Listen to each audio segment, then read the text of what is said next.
Meet the unimpressed. That's the focus of tonight's angle. Now, the liberals like to say that Donald Trump has no respect for norms, as they call them. And they think an exchange between President Trump and NBC's Kristen Welker confirms their point.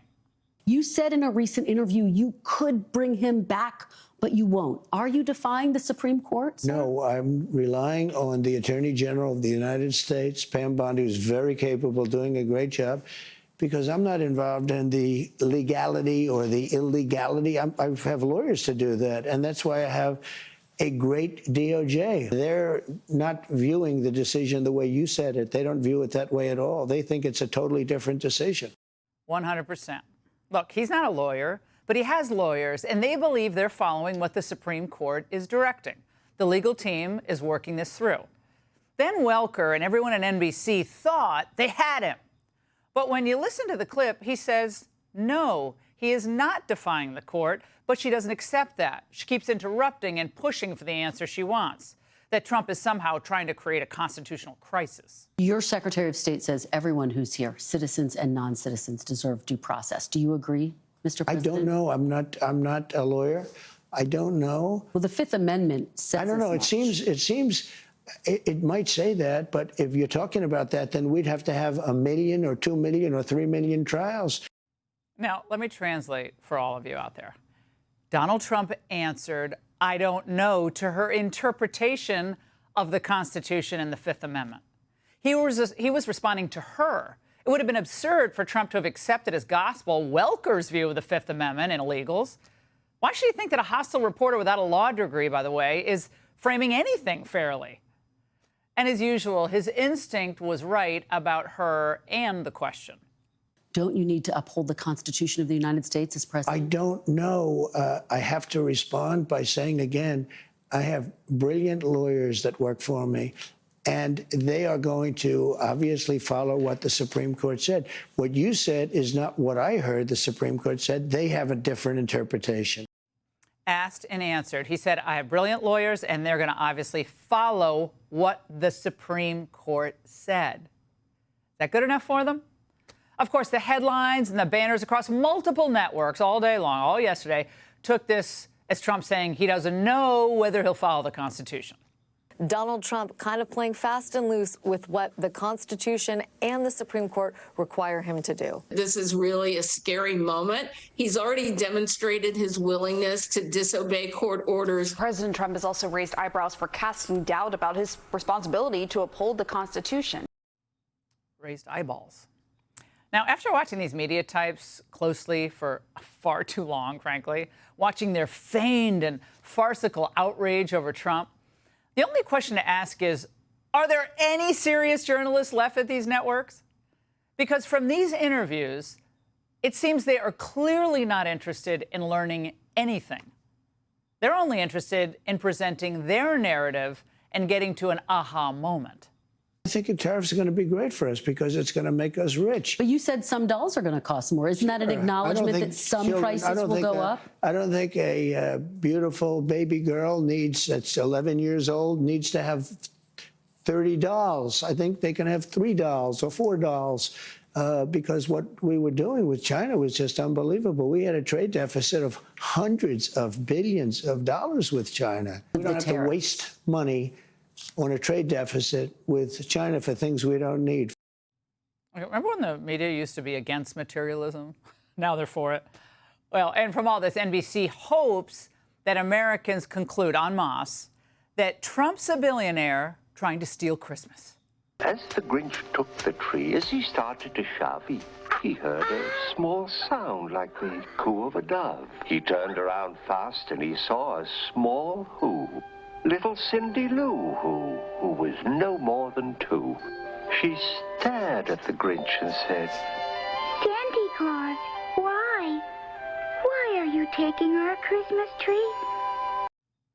Cartoonish interviews from a press that has become a caricature of itself. Now, for years under Biden, they didn't sweat needless inflation. Prices were through the roof everywhere. It was caused by his overspending. But now? Prices are already going up on some popular items. Tires, strollers. This is such a dishonest interview already. Prices are down on groceries. Prices are down for oil. Prices are down for all energy. Prices are down at tremendous numbers for gasoline. Even mortgage rates are going down. You campaigned on a promise to bring prices down on day Well, I don't know. When one. you say strollers are going up, what kind of a thing? I'm saying that gasoline is going down. Gasoline is thousands of times more important than a stroller someplace. But what do you say to... Well, of course, the media, they think that the Americans are too short-sighted and ignorant to understand that any disruption we're seeing now or will see is temporary. That the prize at the end of all of this is trade stabilization and a reindustrialized America that will lead to really sunny days ahead, much more long-term sustainability. Now, he's talking ultimately about the survival of the United States vis-a-vis China, but the media, they're hung up on Trump hats. The Trump organization is selling hats that say Trump 2028. Yeah.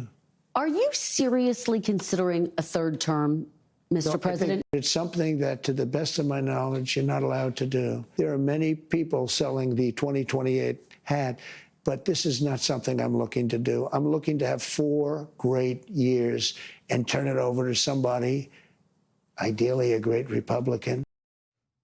Foiled again. The media, I don't know what to do. Now, we really need to establish some type of mental health charity for these pundits who are masquerading as reporters. They keep trying and they keep failing. But listen closely. Read between the lines. They do not sound like they actually preferred a closed border. They liked an open border. Watch. You declared a national emergency on the southern border. When will you know that the emergency is over? Are you planning to lift it? The big emergency right now is that we have thousands of people that we want to take out, and we have some judges that want everybody to go to Some court. of them. Of course, the radical judges are the huge problem here. He's right. How do we remain a country when the president cannot remove people who are here illegally?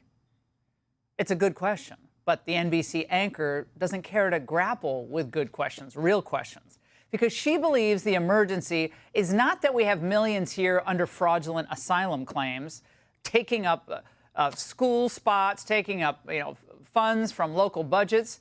She believes the emergency is that Trump wants to do something about it. So for the press, deportation is the crime, not the act of entering the country illegally. Now, if the border is open to millions of illegals, if some terrorists slip through, if some rapists make it in, well, those are just the necessary costs of being us. A superpower that has more money and more privilege than we deserve. They believe it is immoral to pressure China on trade. They think it's immoral to hit Europe with tariffs, even as they protect their own industries. So is it any wonder that public trust in the media has cratered over the years? According to Gallup, it's at the bottom of the barrel, ranked just above Congress. So you may ask, after hearing all this, what is the point of doing these interviews? Well, unlike Joe Biden, who hid and was hidden from the media, President Trump obviously believes it's important that the American people hear directly from him, even with questions from the establishment media that are blatantly slanted. And when the public sees how willing the reporters are to simply lie about Trump's intentions or purposely misconstrue them, I think you realize once again that the press really isn't interested in the truth at all. They prefer advancing their own narrative instead of reporting on real-world problems. And with each interview, they're writing their own professional obits. And Trump, he just keeps chugging along. And that's the angle. Hey, Sean Hannity here. Hey, click here to subscribe to Fox News YouTube page and catch our hottest interviews and most compelling analysis. You will not get it anywhere else.